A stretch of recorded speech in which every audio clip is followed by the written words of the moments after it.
మనకు బలం అదే.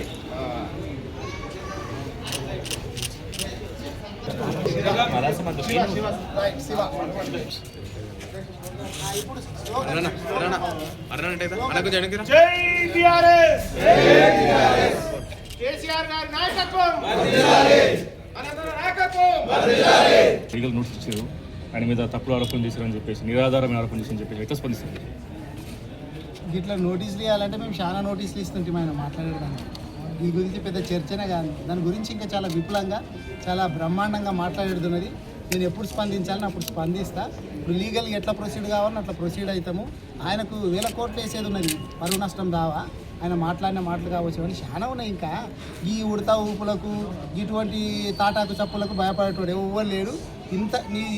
ఇప్పుడు తెలంగాణ రాష్ట్రం లోపల కూడా కేటీఆర్ గారికి, కేసీఆర్ గారికి, హరీష్ రావు గారికి, తర్వాత ఆర్ఎస్ ప్రవీణ్ కుమార్ గారికి అందరికీ నోటీసులు ఇస్తున్నాడు. నాకు కూడా నోటీస్ ఇస్తున్నాడు. అక్కడ రేవంత్ రెడ్డి అక్కడ వాళ్ళ అవినీతి బయటపడకుండా డైవర్షన్ పాలిటిక్స్ అక్కడ చేస్తుంటే, ఇక్కడ ఉన్నటువంటి వాళ్ళు కూడా వాళ్ళ అవినీతిని నేను బయట పెడుతుంటే డైవర్షన్ పాలిటిక్స్ చేస్తున్నారు. దీనికి భయపడేటోడు ఎవడున్నాడు? మీరెన్ని కుట్రలు చేసినా కానీ మీ అవినీతిని రాష్ట్రంలో, నియోజకవర్గంలో, జిల్లాలో అన్ని చోట్ల బయట పెట్టే బాధ్యత మాది. దీనికి భయపడేటోడు ఎవరు లేడు. ఇంతకు 2 ఇంతకు స్పందిస్తాం. ముఖ్యంగా ఒక స్పీకర్ని పట్టుకొని బుల్లెట్ రాజు అనడం వెనుక అసలు ఇవన్నిటికీ తర్వాత స్పందిస్తాం కదా. నన్ను ఏమేమన్నాడు ఆయనకు తెలియదా? ఈ వీడియోలు తీస్తాం. ఆయన మొత్తం లెక్క మేము ముట్ట చెప్పాలి కదా, వడ్డీతో సహా చెల్లించాలి కదా. ఇంకా ఆయన అన్నటువంటి మాటలు మొత్తం తీస్తాము. ఆయన ఏమేమి మాటలు నా మీద ఏమన్నాడు, కేసీఆర్ గారి మీద ఏమన్నాడు, కేటీఆర్ గారి మీద ఏమన్నాడు, మొత్తం లెక్కలు తీస్తాం కదా. లెక్కలు తీయకుంటేనే ఎట్లా? నన్ను ఏమేమి కథలు అన్నాడో తెలుసు కదా. కేసీఆర్ గారిని ఏమన్నాడో తెలుసు, కేటీఆర్ గారిని ఏమన్నాడు, చాలా ఉన్నాయి అట్లా. అవన్నీ చెప్పుకుంటూ పోతే ఇక ఒక పెద్ద చరిత్ర అయితే ఒక బుక్ రాసినంత ఆయన అన్నాడు. ఆయన స్పీకర్గా అయినాక కూడా ఆయన అన్నటువంటి మాటలు చాలా ఉన్నాయి. వికారాబాదు ప్రజలందరూ కూడా ఆలోచన చేయాలి. ముఖ్యంగా టౌన్లో ఉన్నటువంటి వాళ్ళు ఆలోచన చేయాలా. నేను ఏం చెప్పినా, అరే వాళ్ళ కుటుంబ సభ్యుల గురించి రిజర్వేషన్ చేపించుకున్నాడు, మార్పించుకున్నాడు అని బయట అంటున్నారు అన్న. దానికి క్లారిటీ ఏందో గౌరవ స్పీకర్ గారు ఇవ్వాలా అని చెప్పిన. అది తప్ప నేనైతే అనుకుంటలేను. ఇప్పటికి కూడా వికారాబాదు టౌన్ లోపల సీనియర్ నాయకులు, ఏ పార్టీ వాళ్ళు అన్నా కానీ, వికారాబాద్లో ఉన్నటువంటి టౌన్లో ఉన్నటువంటి సీనియర్ నాయకులు, కాంగ్రెస్ వాళ్ళ, బీజేపీ వాళ్ళ, బీఆర్ఎస్ వాళ్ళు గారు, వాళ్ళందరూ ఏం చర్చించుకుంటున్నారో తెలుసా? ఇక్కడ ఉన్నటువంటి రిజర్వేషన్లు అన్నింటినీ కూడా, వార్డు రిజర్వేషన్లు అన్నింటినీ కూడా అతలాకుతలం చేసిండు. ఎవరి మీదనో ఒక్కరిని దృష్టి పెట్టుకొని, వాళ్ళిద్దరిని ముగ్గురిని దృష్టిలో పెట్టుకొని ఇక్కడ ఉన్నటువంటి నాయకులందరినీ కూడా ఘోరంగా రిజర్వేషన్లు మార్చి పడేసేస్తే వాళ్ళు ఇలా పడాలనో నెత్తికి చేతి పెట్టుకొని కూర్చున్నారు చాలామంది లీడర్లు, అన్ని పార్టీల లీడర్లు. మరి గింత చేసుడు అవసరమా? సీనియర్ నాయకులందరినీ కూడా, లేకపోతే గట్టిగా ఏ వార్డులు ఉన్నారో వాళ్ళందరూ కూడా ఆలోచన చేయాలా. రిజర్వేషన్లు ఈరోజు వికారాబాద్ పట్టణంలో ఎట్లా తయారైనాయి ఆలోచన చేయాలా. నేను ఇంకొకటి ఏమన్నా, అరే ఆయన గౌరవప్రదమైనటువంటి ఒక పదవిలో ఉన్నాడు, అన్ని పదవులు వాళ్ళ కుటుంబానికేనా, వేరే వాళ్ళకు కూడా అవకాశం ఇస్తే బాగుంటుంది కదా. వాళ్ళ పార్టీలో కూడా పనిచేసినటువంటి వాళ్ళు చాలామంది ఉంటారు కదా, అవకాశాలు ఇవ్వాలని చెప్పిన. బయట ఇట్లా చర్చ జరుగుతుంది అన్న, దాని మీద ఏమన్నా క్లారిటీ ఇవ్వాలని చెప్పిన. అది ఇవ్వాలా కానీ ఇగో ఈయన 10 కోట్లకు పరువు నష్టం దావా చేసిండు. నేను 10 కోట్లు కట్టాలనంటే వికారాబాద్ పట్టణ వాసులందరూ ఆలోచన చేయాలా. ఈ లెక్కన పోతే ఆయన ఎన్ని వేల కోట్లు కట్టాలా బీఆర్ఎస్ పార్టీకి అనేది ఆయన్ని ఆలోచన చేసుకోవాలా. రాబోయేటటువంటి రోజులు దీన్నేం వదిలిపెట్టము. రాబోయేటటువంటి రోజుల లోపల ఇంకా చాలా లీలలు బయటికి తీసేది ఉన్నది. ఏమేమి లీలలు జరుగుతున్నాయి అనేటటువంటిది ఇంకా లీలలన్నీ బయటికి తీస్తాము, చాలా తీస్తాము. ఆధారాలతో సహా మొత్తం ప్రూవ్ చేస్తాము. ఇప్పుడు డొంక కదిలిచ్చిండ్రు, కొండ మొత్తం ఇప్పుడు ఎట్లా కదులుతుందో కదిలిస్తాము. మేము వెనకపోయేటోళ్ళను కాము. మీ అవినీతి బయట పెట్టేదాకా మేము ఊరుకోము. రాష్ట్రంలో కావచ్చు, జిల్లాలో కావచ్చు, నియోజకవర్గం. మరపల్లి మండలం నుండి తుమ్మలపల్లి గ్రామం, అదేవిధంగా పంచలింగాల గ్రామం, వివిధ గ్రామాల నుండి పెద్ద ఎత్తున కాంగ్రెస్ పార్టీ, బీజేపీ పార్టీ నుండి మా పార్టీలకు చేరిన సందర్భంగా వాళ్ళందరినీ కూడా సాధారణంగా ఆహ్వానిస్తూ అందరికీ శుభాకాంక్షలు తెలియజేస్తూ, ఈరోజు మీరందరూ చూస్తున్నట్లయితే వికారాబాద్ రాజకీయ ముఖ చిత్రం ఏ విధంగా ఎన్ని రంగులు పులుముకుంటున్నటువంటి విషయం మీరు బాగా చూస్తున్నారు. రిజర్వేషన్లు కావచ్చు, మున్సిపాలిటీలు కావచ్చు, ఇంతకుముందు జరిగిన ఎలక్షన్స్లో కావచ్చు, వీళ్ళు ఎప్పుడున్నా ఎక్కడున్నా ఇప్పుడు ప్రస్తుతం ఉన్నటువంటి గౌరవ స్పీకర్ గారు వచ్చారంటే తప్పకుండా రిజర్వేషన్లు వాళ్ళకు అనుకూలంగా మలుచుకుంటాడనేటటువంటిది అందరూ చర్చ చేస్తున్నటువంటి విషయం. గతంలో కూడా 2013లో అతను మంత్రిగా ఉన్నప్పుడు జరిగినటువంటి ఎలక్షన్లలో కూడా అతని అనుచరుల కోసం అప్పుడున్న గ్రామ పంచాయతీ ఎలక్షన్లలో కూడా రిజర్వేషన్లు వాళ్ళకు అనుకూలంగా ఇప్పించుకున్నటువంటిది అప్పటి నుండి జరుగుతున్నటువంటి చర్చ. ఈరోజు కూడా జరుగుతున్నటువంటి మున్సిపల్స్ కావచ్చు, ఇంతకుముందు మొన్ననే జరిగిన గ్రామ పంచాయతీ ఎలక్షన్లో కావచ్చు, తప్పకుండా వాళ్ళ క్యాండిడేట్లకు వాళ్ళకు ఉన్నటువంటి ఈక్వేషన్లను బట్టి రిజర్వేషన్లు కొంతమందిని రాజకీయంగా బలహీనపరచాలంటే తప్పకుండా ఆ వార్డులో కావచ్చు, ఆ ఏరియాలో ఉన్నటువంటి రిజర్వేషన్స్ను వాళ్ళకు అనుకూలంగా మలుచుకున్నటువంటిది ప్రజలు మాట్లాడుతున్నటువంటి విషయం. ఓ రాజకీయ పార్టీగా మేము మాట్లాడితే మేము ఆరోపణలు చేసామని చెప్పి మా గౌరవ నాయకుడు జిల్లా పార్టీ అధ్యక్షుల వారి మీద ఆయన లీగల్ నోటీస్ ఇవ్వడం జరిగింది. లీగల్ నోటీస్ ఇస్తే ఏమవుతుంది? మీరు గతంలో ఎన్నెన్ని విషయాలు మాట్లాడారు, ఎన్నెన్ని ఆరోపణలు చేసారు. 300 ఎకరాల భూమి ఉన్నదని చెప్పి మా నాయకుడి మీద మీరు ఆరోపణలు చేస్తూ ఉన్నారు మాటకు. 300 ఎకరాల భూమి ఏడంలో చూపెట్టాడు. మేము కూడా 300 కోట్లకు పరువు నష్టం దావేస్తాం తొందరలో మీ మీద. ఈ అవాక్ చవాక్ మాటలు మాట్లాడితే ఎవరు భయపడరు. రాజకీయాలలో వాస్తవాలు వేరు, మాట్లాడడం వేరైతుంది.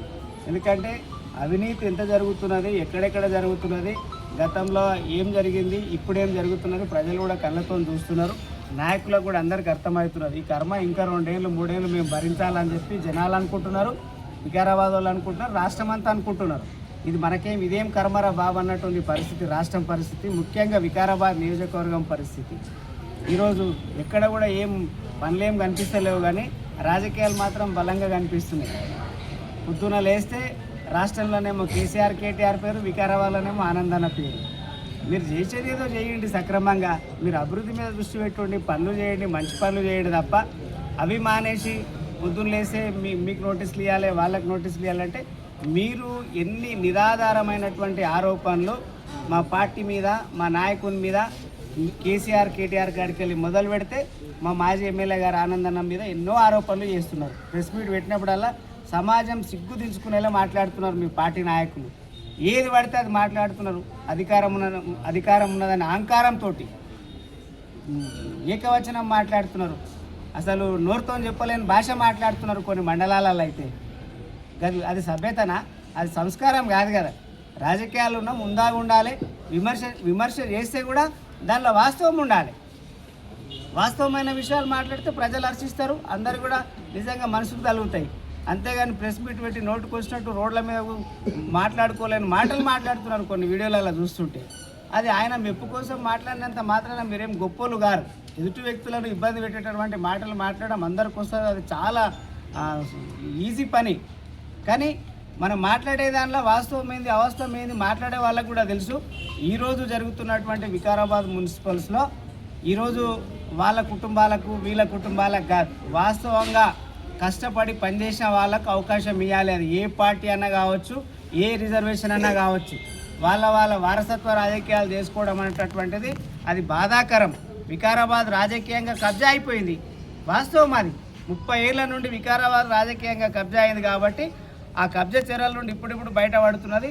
ఎంతమంది వికారాబాద్కు వచ్చి రాజకీయంగా కబ్జా చేసి మళ్ళీ వాళ్ళ వెంటనే మళ్ళీ వాళ్ళ వారసులను కూడా రాజకీయాలకు దింపి ఇక్కడనే వీళ్ళు ఇంకా మకామేష పనిలో ఉన్నారు అనేటటువంటి విషయం కూడా ప్రజలు కూడా గుర్తిస్తారు.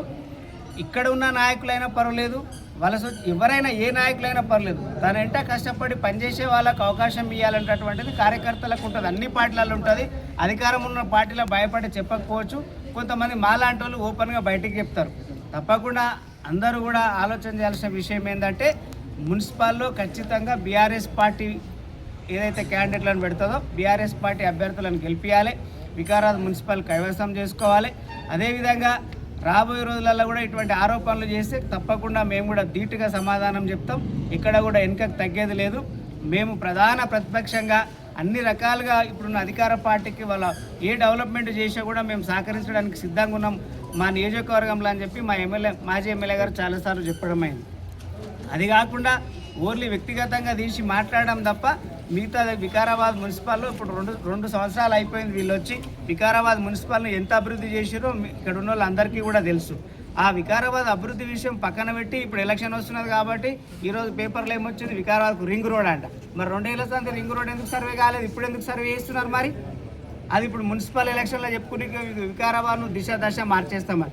ముఖ్యమంత్రి గీనే ఉన్నాడు, మన జిల్లాలోనే ఉన్నాడు, ఇక్కడ గంప మన వస్తలేడు. మరి ఆయన కాన్స్టిట్యూన్సీ మాత్రం మంచి చేసుకుంటుండు. అట్లా మాట్లాడితే మీరు ముఖ్యమంత్రి స్థాయి గురించి మాట్లాడ ప్రతి కార్యకర్త మాట్లాడవచ్చు, ప్రతి పౌరుడు మాట్లాడవచ్చు, ప్రతి వ్యక్తి వికారాబాద్ జిల్లాలో ఉన్న వ్యక్తి ఎవరైనా మాట్లాడవచ్చు వికారాబాద్ ముఖ చిత్రం గురించి. అందరూ అర్హులే మాట్లాడడానికి. వికారాబాద్కు ఇన్ని రోజులు ఏం చేయకుండా మున్సిపల్ ఎలక్షన్స్ రాగానే ఈరోజు వికారాబాద్కు రింగ్ రోడ్ సర్వే ఎన్నో ఏళ్ళ కళ, ఇప్పుడు ఈ కళ రాత్రికి నెరవేరినట్టు మాట్లాడుతున్నారు. ముందు మీరు అభివృద్ధి చేయండి, అభివృద్ధి మీద దృష్టి పెట్టండి. చాలా విషయాలు ఉన్నాయి మాట్లాడాలనుకుంటే, అవి కరెక్ట్ కాదు. సమాజంలో మనం రాజకీయాల్లో ముందాగుండాలనేటటువంటి విషయాన్ని మళ్ళొక్కసారి తెలియజేస్తూ గారు డాక్టర్ మెత్కానందన్న గారి యొక్క నాయకత్వంలో ఈరోజు మా మరపల్లి మండల పార్టీ యొక్క నాయకత్వంలో, మా మండల నాయకుల యొక్క ఆధ్వర్యంలో, తుమ్మలపల్లి సర్పంచ్ కర్ణరాజు గారి యొక్క నాయకత్వంలో, మరియు పంచలింగాల నుంచి శంకర్ రెడ్డి గారు మరియు దాసన్న మాజీ సర్పంచ్ గారి యొక్క నాయకత్వంలో ఈరోజు పెద్ద ఎత్తున సర్పంచ్ మహేందర్ గారు కూడా వాళ్ళ నాయకత్వంలో ఈరోజు పెద్ద ఎత్తున ఈరోజు బీఆర్ఎస్ పార్టీ ఈ గత 15 సంవత్సరాలలో చేసిన అభివృద్ధి కార్యక్రమాలు కానీ, ఈ యొక్క కాంగ్రెస్ ప్రభుత్వం ఈ 2 సంవత్సరాలలో వాళ్ళు చేసిన అవినీతి పాపాల మీద విసుగు చెంది వాళ్ళ ఈ యొక్క పథకాలు 6 గ్యారంటీలు అన్నీ నిర్వీర్యం చేసినారు కాబట్టి వారి యొక్క పథకాల మీద వాళ్ళ పార్టీ మీద విసుగు చెంది ఈరోజు పెద్ద ఎత్తున మండల పార్టీ నాయకత్వంలో మెత్కానందన్న గారి యొక్క సారథ్యంలో పార్టీలో జాయిన్ కావడం జరిగింది.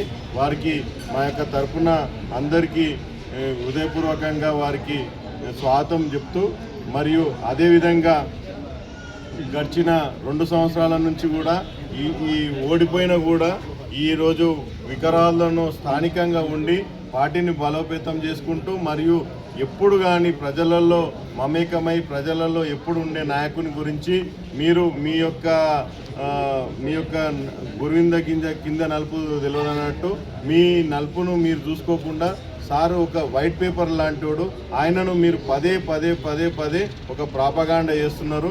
ఆయన మీద ఇటువంటి అవాకులు చివాకులు మీరు ఎన్ని చెప్పినా ఎన్ని విమర్శలు చేసినా దాన్ని అబద్ధాన్ని నిజం చేయాలని ఎన్నిసార్లు అనుకున్నా కూడా సార్ గురించి, సార్ క్యారెక్టర్ గురించి, ఆయన గురించి ప్రజలందరికీ తెలుసు. ఈరోజు మీరు కొత్తగా సార్కు నోటీసులు పంపించినా, మీరు ఎన్ని పంపించినా కూడా మేము తగిన సమాధానం చెప్తాం. ఫస్ట్ కూడా మీరు కూడా ఒక రాజ్యాంగ పదవిలో ఉండి మీరు సుప్రీంకోర్టుకు కూడా ఎన్ని నోటీసులు పంపించినా మీరు సుప్రీంకోర్టుకు రాజ్యాంగబద్ధంగా మీరు సుప్రీంకోర్టుకు మీరు తగిన సమాధానం ఇవ్వాలి. మీరు సమాధానం ఇవ్వరు, కానీ మీ మీద ఏమన్నా మాట్లాడి విమర్శించినా కూడా ఎంబడే ఒక నోటీసులు ఇవ్వడం అనేది పద్ధతి కాదు. మీరు కూడా ఫస్ట్ ఒక రాజ్యాంగ పదవిలో ఉండి మీరు ఫస్ట్ ఆ ఎమ్మెల్యేల గురించి వారి గురించి తొందరగా ప్రజలందరూ ఈ వికారాబాద్ అందరూ రాష్ట్రం కూడా తొందరగా ఆ నిర్ణయాన్ని తొందరగా చేయాలని కోరుకుంటూ, మీకు ఇంకోసారి మా సార్ గురించి ఎటువంటి నింద ఆరోపణలు వేసినా మేము పార్టీ తరఫున గట్టిగా ప్రతిస్పందిస్తామని చెప్పుకుంటూ